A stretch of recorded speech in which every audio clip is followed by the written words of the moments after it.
RP Show continues on the Silver State Sports and Entertainment Network across Nevada, Game Plus TV across Canada and 32 U.S. states. And by the way, we're brought to you in part by CoolBet. Claim your welcome bet bonus up to $200 with a promo code RP200 at coolbet.com.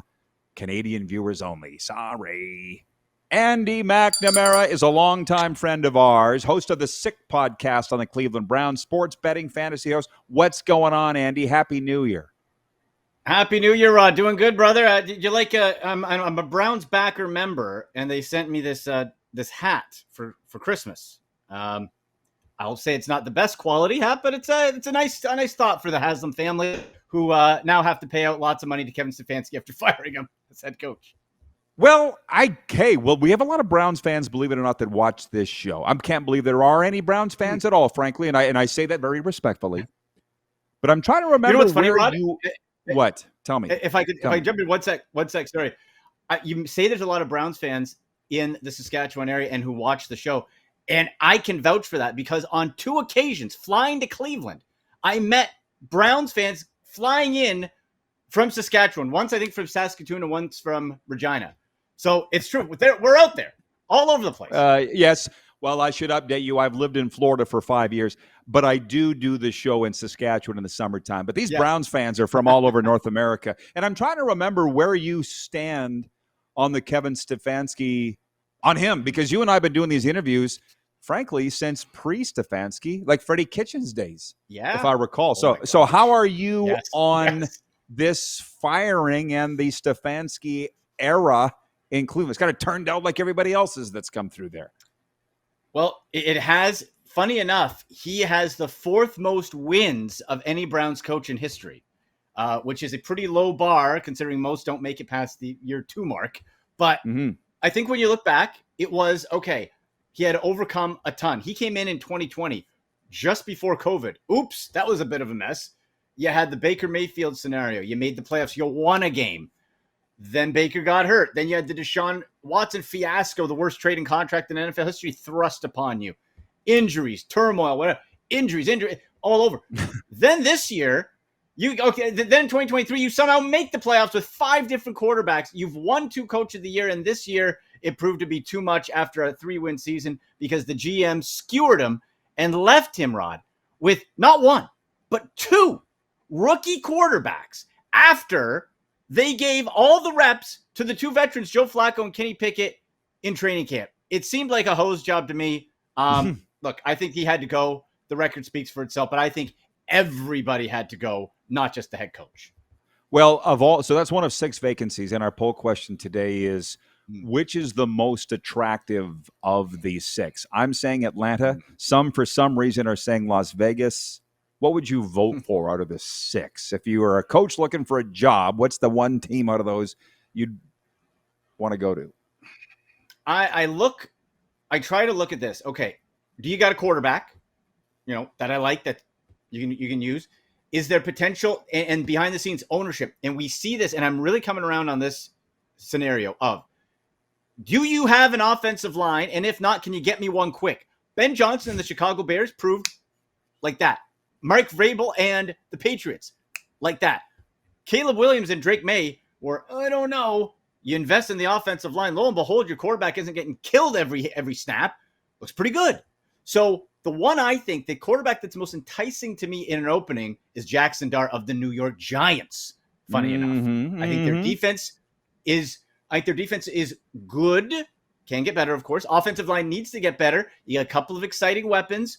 And Jackson Dart, I think, has a lot of upside with his mobility. So for me, I'd say, as long as you can assure me you're going to invest in that O-line, I'd say send me to New York and put me in the Giants.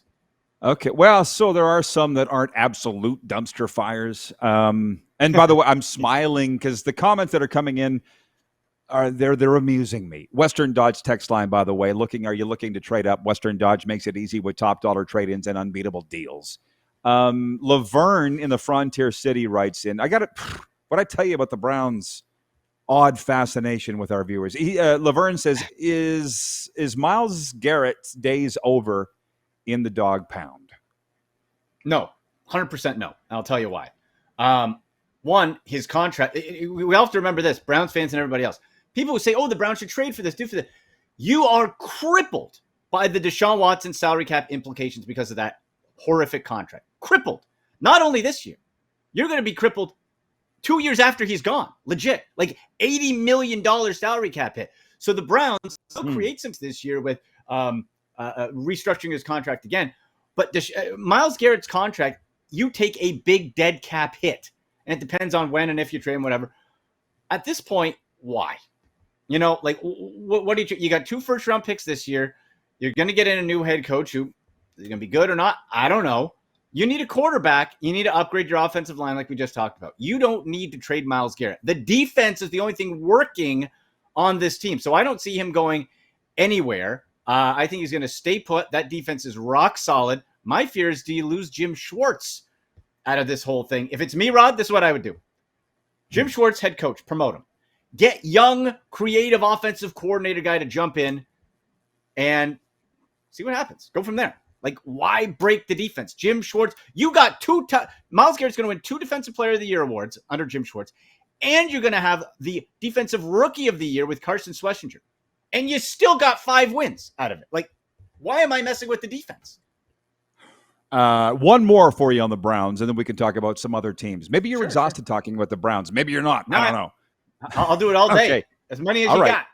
Well, and then there are more viewer questions coming in. Okay, I lied. This whole segment might be about the Browns, but you know what? That's why I got you. Yeah, so it's good. I like Shedeur. I liked him in Colorado, and I liked what I saw this year. To me, and I'm no football aficionado. Listen, I believe that I'm a hockey one, but not a football one. But he seems to have it. I think he does. Do you think so? I think he has the potential. I think he has an upside that nobody else on this roster has, certainly. And the thing is, where the Browns are picking right now, like I said, you got 2 first-round picks. You got Jacksonville's this year. Who knew they'd be really good? And now that second first-round pick is going to be like 28 or something. So you don't have enough capital to be able to move up to go get Fernando Mendoza, who I'm absolutely in love with, and he's my guy. The Draft Day movie, Kevin Costner, I would write down on the sticky note, Fernando Mendoza no matter what. But at 6, it's too far. Plus, you got the Raiders and the Jets both need quarterbacks. So if you can't get me Fernando Mendoza, I think Shedeur Sanders' upside is there. And here's the thing people have to remember, too. You say, look at if you just look at his stats, it's like, he did not take, Rod, think about this. He did not take a first-team snap with any starter at all until he came in after the Baltimore game, which was like week 11. He had 7 full starts, so minus back from that. So week 11. He was jettisoned to a separate practice field in training camp where Joe Flacco, Kenny Pickett, Dylan Gabriel were all on there. Poor Shedeur was tossed to the side. He developed as much as he did on the fly. To me, that says, okay, the kid's got stuff to clean up. Absolutely. But I saw progression. I saw maturity progression. And if I can't get my top guy, why would I not do what we just said? Invest those 2 first-round picks in a wide receiver, maybe a Carnell Tate out of Ohio State, and a big old tackle. And the Browns' offensive line, you're going to need like 3, maybe 4 new starters. So you got to jump in. Why don't you do that?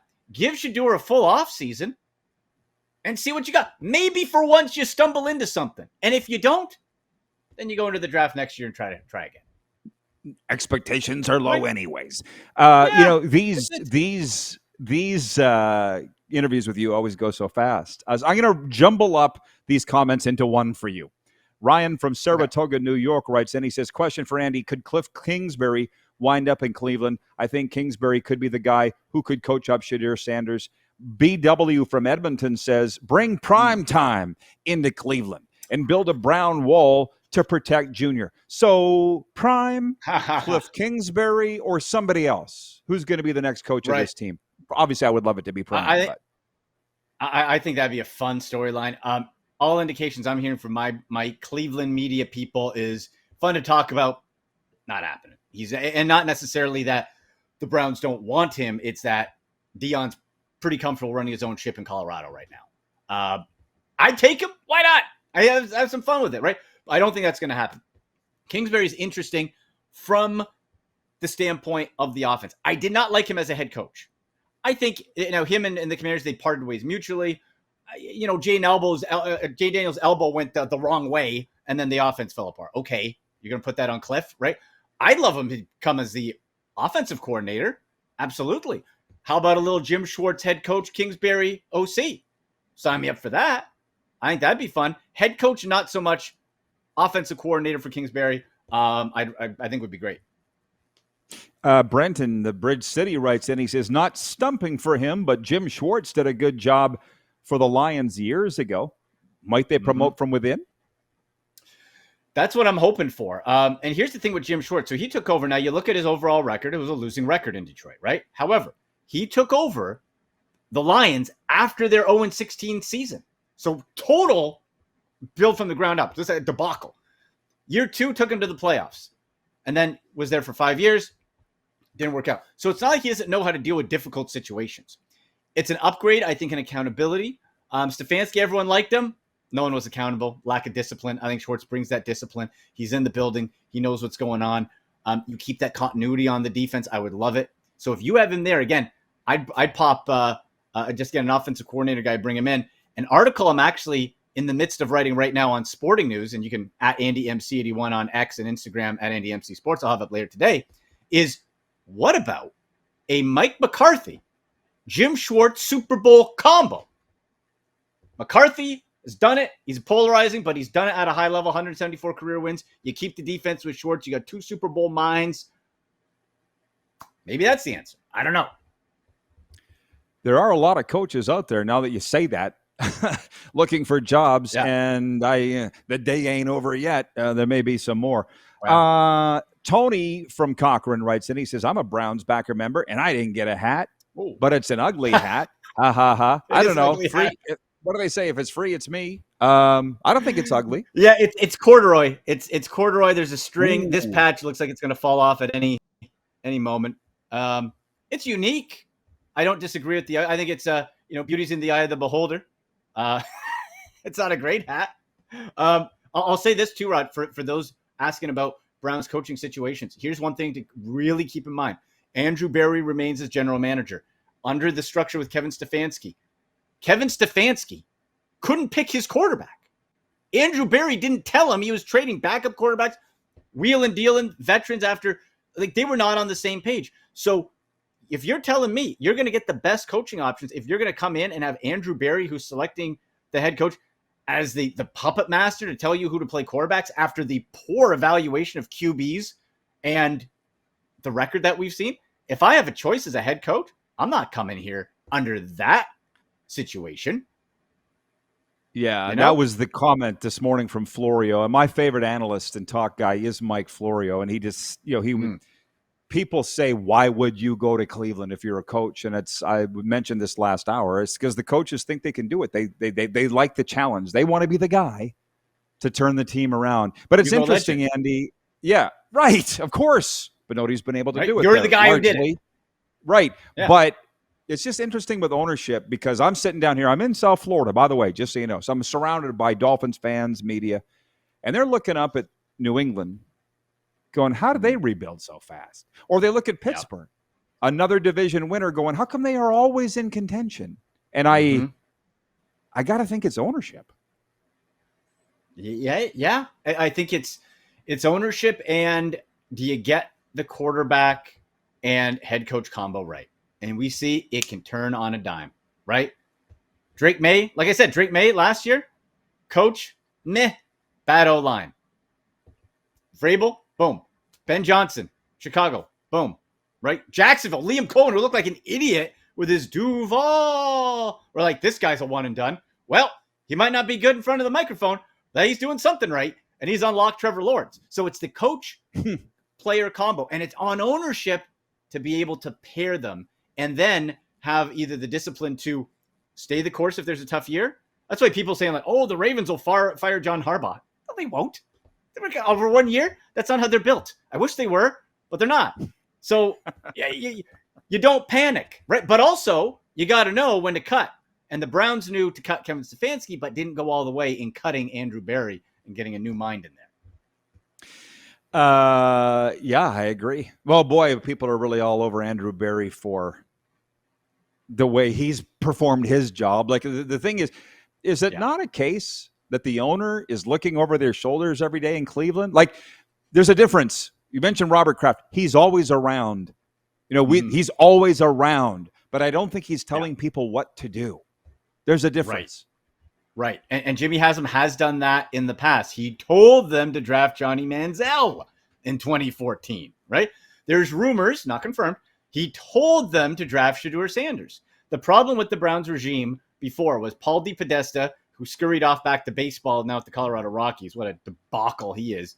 My next life, can I please fail as richly as Paul DePodesta in life? My goodness. Guy's won nothing, total loser, and he's a multimillionaire. Wow.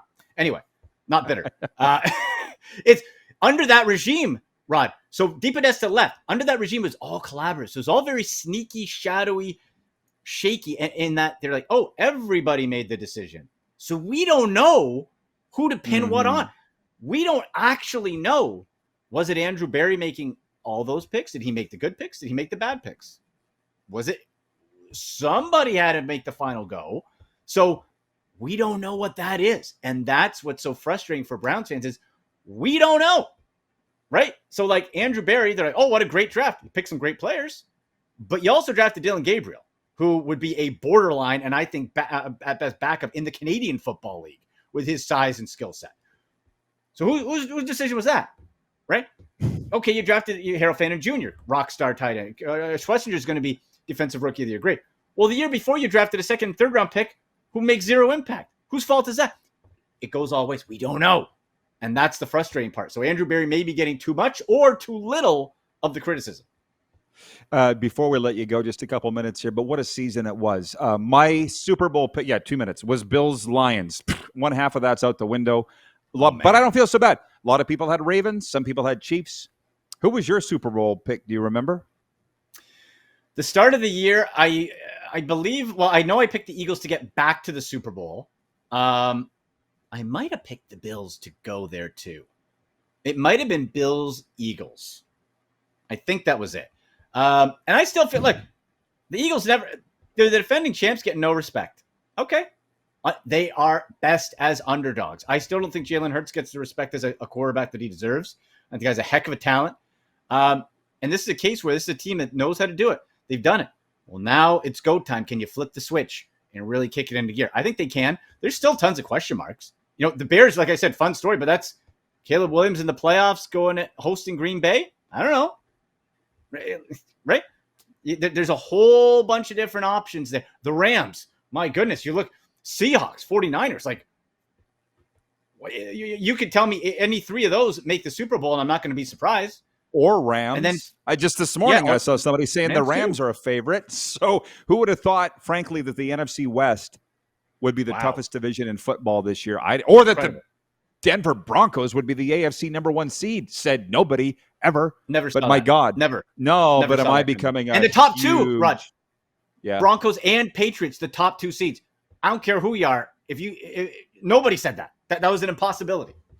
I know. Well, I think Bo Nix is the next big thing, and we're all seeing it. All right, yep. Andy, thanks for this, man. Happy New Year. Let's do it again soon. Absolutely, Rod. Happy New Year, guys. See ya. Andy Macnamara from the Sick podcast, covering the Cleveland Browns, betting host and sports betting host and fantasy host. We'll be right back. Silver State Sports Entertainment Network and Game Plus TV.